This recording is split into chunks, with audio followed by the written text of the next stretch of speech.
Hello, my name is Helen. I'm a personal trainer and I'm bringing you a follow along video that's going to be targeting the bum, the booty. What you need is a resistance loop. So have a resistance loop ready. It's the bum, it's a big and strong muscle. So I would say grab a nice heavy or extra heavy one. Yeah, I did it the right way. You're also going to need something like a sofa. If you have a bench or something like that, have that. We're going to be doing some hip thrusts and hip bridges. And we'll start with the warm up, finish with the cool down, and anywhere in between, you just need to listen to your body, respect where you are, take breaks as needed, work hard if you can. Don't necessarily match like for like what I'm doing. You do you. We're going to start in all fours.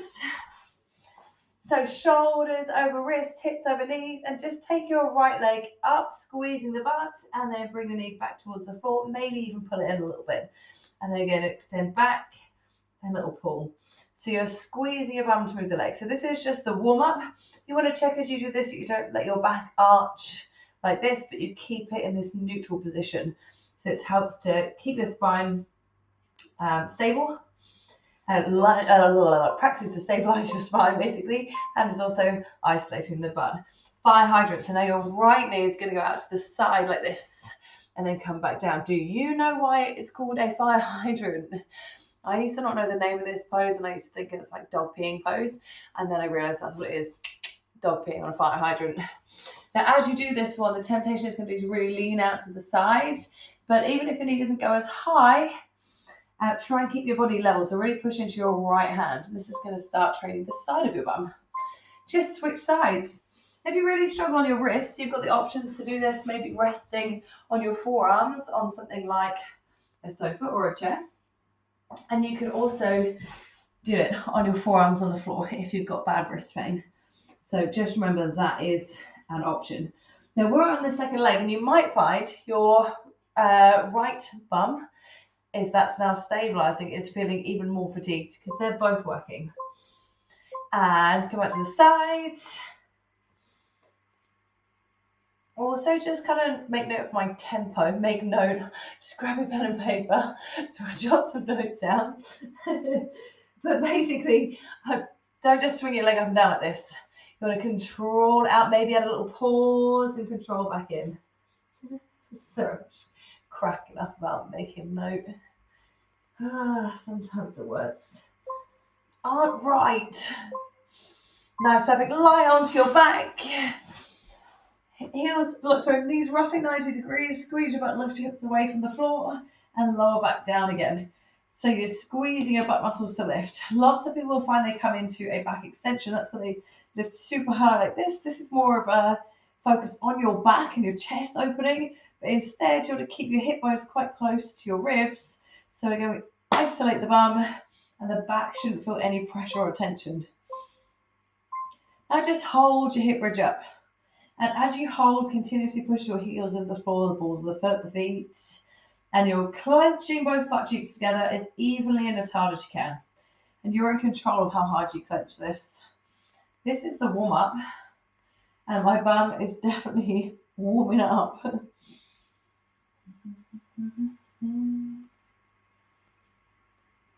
Only 20 minutes though. 20 minutes includes a stretch at the end. And I was just going to drop the hips down an inch and then lift back up again. Drop down an inch and lift back up. Little down, big lift. Little down and big lift. Again, if you start to feel pain in your lower back, bring your hips down lower.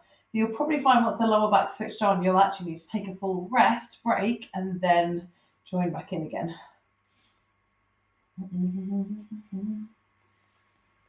Little lift, little dip, little lift and little dip. Oh, yes, perfect. Right, have a little relax, maybe a little shake off. Oh, I'm nervous. So grab your heavy band. Mine's got a really weird colour. You're going to pop the band just above the knees. So not on the knee joint. We never want to be pulling on a knee joint. The closer it is to the knee, the more challenging. The higher up away from the knees, the easier. So if you need to make it easier, you can move it a little bit higher. And we can come lie down again. Lie down, let's chill out. Your feet position far away, you'll feel a bit more hamstring. Really close, you might feel more quads. So you're finding somewhere that means you mostly just feel the isolation of the bum. You're going to keep the hips down, tuck your pelvis under, Step your feet just wider than hips, and then the knees are going to press out and then relax in. Press them out and relax in. Everything now is for 1 minute. Pressing out and pressing in. Everything in this set, sorry. So you're squeezing the side of your bum to open the knees. A couple of things I would point out in this. When it's pulling you in, resist it. So naturally you feel you pull out against the band, but try not to like just yank your knees back in again like this. So you want to really squeeze it out and then control it in. Squeeze out with control and then close in. And then I also can almost guarantee that you can open your knees a little bit wider, because most people tend to just go on the side of caution. When these bands, if they do snap, and they do sometimes snap, but it will snap out to the sides. So you're going to be safe and you never feel on your body. Oh my God, please don't prove me wrong on this. Yeah, thinking about almost snapping the band. Now press your knees out, hold them out, lift your hips up and lower your hips down. And you're going to keep your knees pressing out the whole time. So the challenge is to always have your knees wider than your hips. And then just gradually over time, at something that's angle, your knees are going to be gradually trying to be pulled in by the band. And your goal is to keep pressing out. And it might be that it gets so burny, so fatigued, that you do need to have a break to just let it shake off whatever you need to then get back in. And the good news, by the way, this first set with the band, everything we do at once. So every time once you've done it, you're done. You are well over halfway, 15 seconds to go, and have a look, have your knees start to come in a little bit. I'm more worried about how wide your knees are and how hard you kind of clench your arm to lift up rather than how high you lift your hips. Hold it up. So just holding. So now we're working the bottom of the bum here to lift us upwards, the side of the bum to press the band outwards. And what's going to gradually happen is either the hips are going to low down or the band's going to try and win and pull your knees in. So your goal is keep driving upwards, keep driving outwards. And if you get stuck, if you're absolutely not, you can drop your hips down and just work on the knees out. And of course, if say this isn't tense, you can just have a full break and then join back in. Try and pay attention as well. Is your right bum and your left bum working evenly? Or do you feel one is stronger than the other? We tend to have one stronger than the other. And the weaker side tends to be the side we often get niggles or injuries, like back pain, hip pain, foot pain, calf pain, knee pain, etc. Oh, it burns so much. So you can come down in between if you need. If not, stay up. And we're just going to pulse hips up and up and up, exactly like we did in the warm-up. But the difference is we've now got the band. We are more than warm, so we're pressing the band out and then a little pulse in the hips. Your bum should be on absolute fire. And just make note again in your little notepad of the pace of my pulses. So it's not really, really fast. It's quite slow, it's controlled, it's squeezy. I'm contracting, almost like the wringing out of a sponge for the final drips of water. So it's really squeezy rather than just a little vibration. What's the other thing I was going to say? I don't know. And you do make sure it's big enough to notice as well. So some people go so small like this, and you do want to come down a decent inch or so. Oh my God, my butt. Oh my God, so nearly done. So nearly done. Hold it up, press your knees into one another, and then pull your knees wide apart. So we're going just like we did with the hips down on the floor. The difference is our hips are lifted, so we're not just working the side of the bum, we're working the underneath of the bum. But the option, if it's too much, is to let your bum come down and just do the side of the bum. And I say just do the side as if one, that's easy. It's absolutely not easy. And two, you can still squeeze, excuse me, squeeze your bum and push your feet down. That's still going to work the back of the bum, even with your hips not lifted. Then if you want to get a cheeky bit of inner thigh, think of squeezing your knees in towards one another rather than just lightly coming. Squeeze them in. The harder you squeeze, the harder your inner thighs will contract.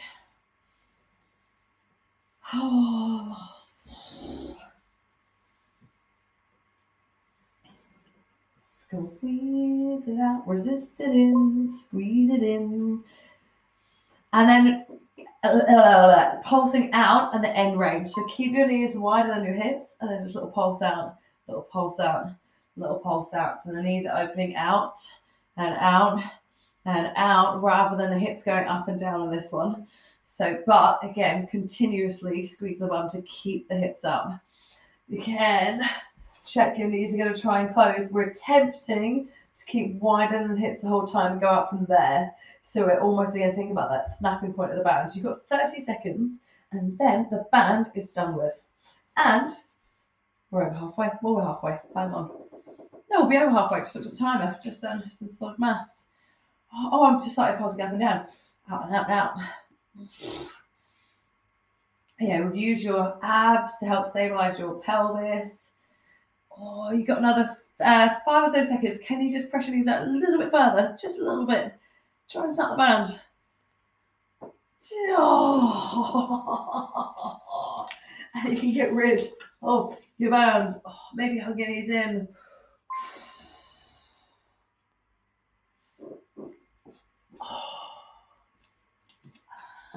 Hopefully you're with me with that. Right, the next round is the exercise. In my opinion, these are harder. So you've got a little break between them. We're going to be doing hip thrust. The difference between a hip thrust and a hip bridge. Hip bridge is when you start on the floor and lift your hips up. A hip thrust is when we're a little bit higher. To set up, if you picture, and if you don't wear a bra, that's fine. Just picture where a bra strap might be. It's kind of like underneath the shoulder blades. Lean on there on your sofa or your incline. You can press your hands down and then you lift your hips up from here and then try and tap your bum back down to the floor. Just a little tap. And then you get a little lift, squeezing the bum and a tap. Keep your chin tucked throughout so it's not that you're having to kind of like look up like this where your head feels really heavy. You like tucking the chin. And the difference between the hip thrust and the hip bridge, both are good. But the hip thrust, when we come down, it kind of stretches the bum a little bit. So you've got, almost working more of the range of your muscles in the bum. Big lift and squeeze, maybe a little pause at the top. And a low little tap.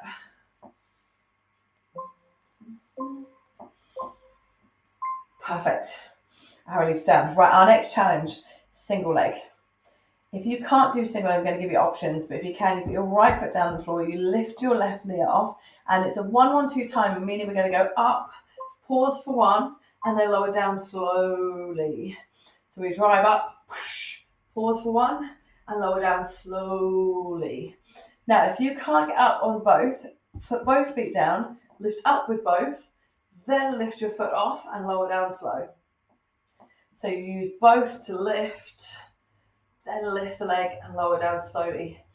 If you're kind of in between it, you can just lightly tap your left toe down and do it like that. And if you need to, you can always keep your foot down on the ground. Because single leg is a big ask. So if you're not there yet, keep practicing this video, maybe once a week or so.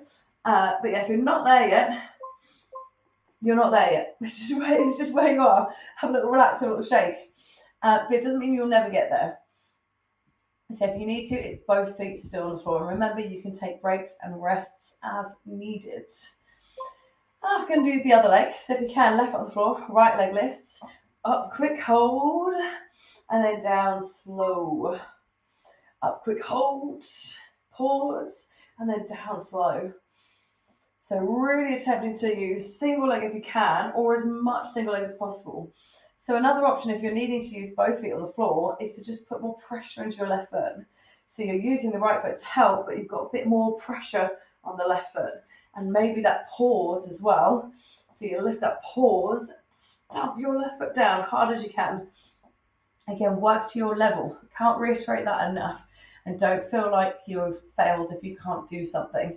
If you can do something, by the way, and you want to add extra challenge, have a little break. We can add some weights the next round. We're just going to do one more round. That's it. One more round. Exactly the same, no changes. So if you felt like, I want more challenge, grab something to put on your hips. So that can be a bottle of water. If you've got dumbbells, grab some dumbbells. Maybe a backpack, just stuff just to make it so it's a little bit more weight on your legs. This is chilled, isn't it? Just like I don't normally let people sit down in their rests, so this is nice. Probably should have made you get back up again. By the way, if you're feeling pain on your neck, make sure you've not gone too far. You're resting on your neck, and also if you feel pain in your back, it really should be on this point it's quite comfortable. So if you were to stick your shoulder blades out, it's underneath there. It's kind of on a muscle rather than on bone. So let's do it again. Both feet on the floor, just up and down. We lift and squeeze. Lower down. So I just did a little 1-1-2 time, but I didn't have to there. Lift and lower. So even pressure of both your legs. And the thing I always love about hip thrust is sometimes while I'm doing it, I don't notice, especially when I do both at the same time. I'm not like, oh, it's not maybe not as bad as I was finding the banded stuff. But then the next day after hip thrust, I ache more. So I'm like, oh, that was working.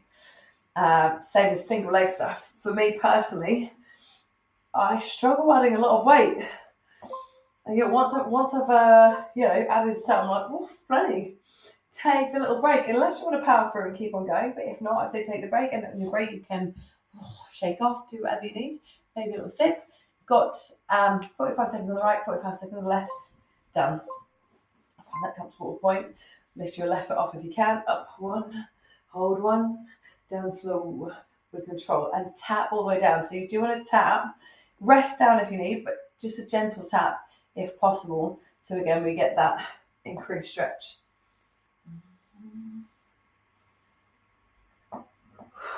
So opposite me, my dad has just given me for Christmas, but I only saw him recently, so I was unwell. Anyway, he got me this reindeer. And she's watching me. Look at that skirt and Cardi, so cute. Anyway, she's just sitting on and jump. I mean, honestly. Yeah, she's just watched me do this. So I thought I'd share, have a little break. We switch legs. Just smash my knuckle down on the floor. So get comfortable, right leg lifts, left leg on the floor, and then up one, hold one, down slow. Oh, I've changed the angle slightly and she's now like sideways smiling at me. Hey girl, apparently her name is Molly, did I already say that? And I got one for my sister called Malcolm. Love it. I didn't do the whole thing on my other leg, and now I'm going to be wonky. Up, quick and hold. So nearly done, so nearly totally done. We're going to get stretch. And do not miss the stretch, by the way. This stretch is really important. It's important to have strong and flexible muscles. Not strong only and not flexible only, both. So let's stretch it out. Have a little shake. Personally, I find stretching my bum immediately after I've worked it really uncomfortable. And like when I get into a stretch, I'm like, yeah, it's too much. So yeah, I like to give a little wiggle around. This might be the first time I've not made a mistake in one of my videos.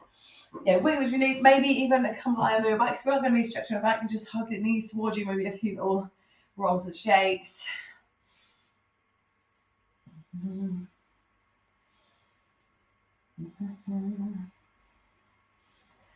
Yeah, for me, maybe you don't get that, but I do. Right, put your left foot down on the floor, cross your right ankle over the thigh and open the knee. This might be plenty enough stretch, or bring your left thigh towards you and hold on to the back of it. And then we're aiming to feel a stretch right in the back side. And you're in control of how close you pull the leg towards you. The more you pull it in, the more intense the stretch. The less you do, the less intense.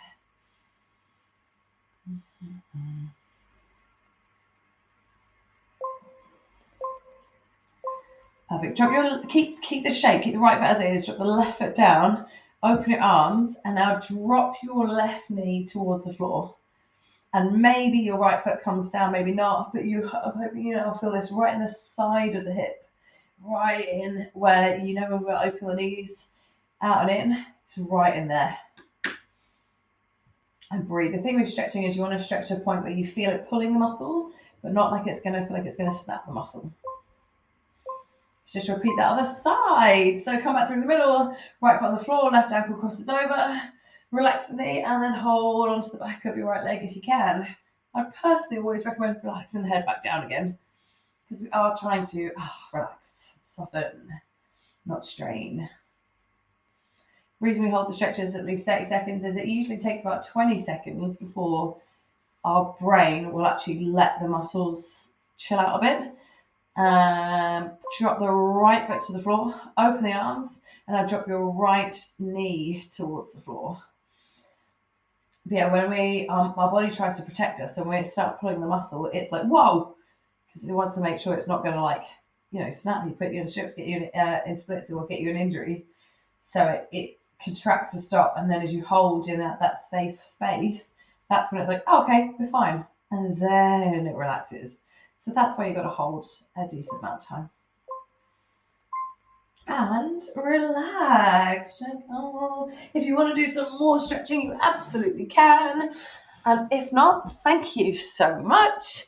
Hopefully you enjoyed. Sometimes it's one of those, what do we say, like type 2 funs where you don't enjoy the moment. I thought I'd burn like hell. But hopefully you enjoy afterwards. Hopefully you loved Molly as much as I do. Oh, now you're going to see the untidy part of my room. But hey, I had to move. These are normally under the sofa, but it looks ugly. So now they're on top of the chair. And there's... Okay, you can see Molly yourself. I don't need to point it. Anyway, so sorry. Thank you very much. Any questions or feedback? Drop me a message. My name's Helen. Hopefully you enjoyed. See you soon.